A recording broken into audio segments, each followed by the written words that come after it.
مجھے آج بھی اپنے جیوگرافی کے استاد یاد ہے جو کلاس میں ایک بڑا سا گلوب لے کر آتے تھے۔ اس گلوب کو گھمانا اور مختلف ممالک کو ڈھونڈنا ایک کھیل جیسا لگتا تھا، اور مجھے کبھی احساس ہی نہیں ہوا کہ ہم دراصل دنیا کا نقشہ یاد کر رہے ہیں۔ شاید آپ سب کے ذہن میں بھی کوئی ایسا استاد یا کوئی ایسی کلاس ضرور ہوگی۔ آخر ان میں ایسی کیا خاص بات تھی؟ آج ہم اسی جادو کے پیچھے کی سائنس پر گہرائی سے بات کرنے والے ہیں۔ ہمارے پاس جو مواد ہے وہ ان تدریسی اوزاروں یعنی ٹیچنگ لرننگ مٹیریلز کے بارے میں ہے۔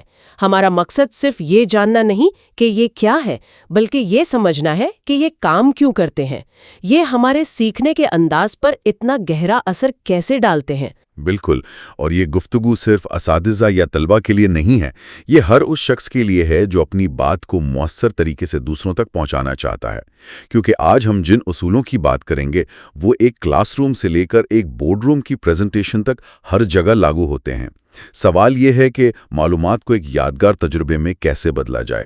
تو آئیے اسی سوال سے شروع کرتے ہیں۔ سب سے پہلے تو یہ واضح کر دیں کہ یہ تدریسی معاون مواد یا انسٹرکشنل ایڈز ہیں کیا؟ دیکھیں، سادہ لفظوں میں یہ وہ تمام اوزار ہیں جو ایک استاد اپنے سبق کو زیادہ دلچسپ، واضح اور مؤثر بنانے کے لیے استعمال کرتا ہے۔ یہ بلیک بورڈ پر بنے ایک خاکے سے لے کر ایک حقیقی شے تک کچھ بھی ہو سکتا ہے۔ لیکن یہاں اصل نقطہ یہ نہیں کہ یہ کیا ہیں، بلکہ یہ کہ یہ استاد اور طالب علم کے درمیان ایک پل کا کام کرتے ہیں۔ ایک پل کا کام؟ جی، یہ پل صرف معلومات کا نہیں بلکہ تجسس اور اعتماد کا بھی ہے۔ اس کو سمجھانے کے لیے ہمارے مواد میں پودے والی مثال دی گئی ہے جو مجھے بہت پسند آئی۔ فرض کریں ایک استاد پودے کے حصوں کے بارے میں پڑھا رہا ہے۔ ایک طریقہ تو یہ ہے کہ وہ بورڈ پر لکھ دے، جڑ، تنا، پتے، پھول۔ ٹھیک ہے، معلومات مل گئی، لیکن کیا اس میں کوئی زندگی ہے؟ شاید بالکل نہیں۔ اب دوسرے منظرنامے کو دیکھیں۔ وہی استاد کلاس میں ایک گملے میں لگا اصلی پودا لے آتا ہے۔ وہ ہر حصے کی طرف اشارہ کرتا ہے، طلباء کو اسے چھونے، اس کی پتیوں کی ساخت کو محسوس کرنے کی دعوت دیتا ہے۔ بس یہیں سے سارا فرق پڑ جاتا ہے نا؟ ایک خشک اور بے جان سبق اچانک ایک زندہ سانس لیتے ہوئے تجربے میں بدل جاتا ہے۔ اور یہ ایک چھوٹا سا قدم بیک وقت کئی بڑے مقاصد پورے کرتا ہے۔ پہلی بات تو یہ کہ طلباء کی دلچسپی فوراً بڑھ جاتی ہے۔ فوراً ان کی ساری توجہ اس پودے پر مرکوز ہو جاتی ہے۔ صحیح۔ دوسرا، جڑ جیسا ایک غیر واضح تصور ٹھوس شکل اختیار کر لیتا ہے۔ اور تیسرا، جو سب سے اہم ہے، کہ یہ تجربہ ان کے ذہن میں ہمیشہ کے لیے نقش ہو جاتا ہے۔ بالکل، انہیں صرف استاد کے الفاظ نہیں بلکہ اس پودے کی خوشبو اور اس کا لمس بھی یاد رہتا ہے۔ آپ نے 3 اہم فائدے گنوائے: حوصلہ افزائی، وضاحت اور دیر پا یادداشت۔ اور چوتھا فائدہ ہے براہ راست تجربہ، جو علم کو کتابوں سے نکال کر حقیقی دنیا سے جوڑتا ہے۔ یعنی سائنس کوئی خیالی چیز نہیں بلکہ اس کے ارد گرد موجود ہے۔ بالکل، لیکن یہاں ایک سوال پیدا ہوتا ہے جسے اکثر نظر انداز کر دیا جاتا ہے۔ وہ کیا؟ کیا اس میں کوئی خطرہ نہیں ہے؟ کیا ایسا ہو سکتا ہے کہ ایک بہت دلچسپ ماڈل یا پودا اصل سبق سے توجہ ہٹا دے اور خود ایک کھلونا بن جائے؟ یہ تو بہت دلچسپ نکتہ ہے۔ یعنی یہ اوزار 2 دھاری تلوار بھی ہو سکتے ہیں۔ جی، بچے پودے سے کھیلنے لگیں اور یہ بھول جائیں کہ سبق کیا تھا۔ تو پھر اس کا حل کیا ہے؟ حل استاد کے کردار میں ہے۔ یہ اوزار استاد کا متبادل نہیں بلکہ اس کے ہاتھ میں ایک طاقتور آلہ ہیں۔ ایک اچھا استاد جانتا ہے کہ اس مواد کو کب متعارف کروانا ہے، طلبہ کی توجہ کو کیسے مرکوز رکھنا ہے اور کب اسے واپس موضوع پر لانا ہے۔ مطلب اس کا مقصد صرف دکھانا نہیں بلکہ دکھا کر سمجھانا ہے۔ بالکل، اس لیے مواد کا انتخاب اور اس کا استعمال ایک طرح سے ایک فن ہے۔ تو یہ صرف حقائق کو یاد رکھنے سے کہیں زیادہ گہرا معاملہ ہے۔ یہاں ایک اور تصور سامنے آتا ہے جسے مواد میں جامع ترقی یا ہولسٹک لرننگ کہا گیا ہے، اور سچ کہوں تو یہ تھوڑا پیچیدہ لگتا ہے۔ کیا آپ اسے آسان الفاظ میں سمجھا سکتے ہیں؟ ضرور، اور اس کے لیے پودے والی مثال سے ہٹ کر میوزک کی کلاس کی مثال لیتے ہیں تاکہ یہ تصور مزید واضح ہو۔ جامع ترقی کا مطلب ہے کہ تعلیم کا اثر طالب علم کے وجود کے تینوں پہلوؤں پر پڑنا چاہیے: علمی، جذباتی اور حرکی۔ ٹھیک ہے، تو میوزک کی کلاس میں یہ تینوں پہلو کیسے کام کریں گے؟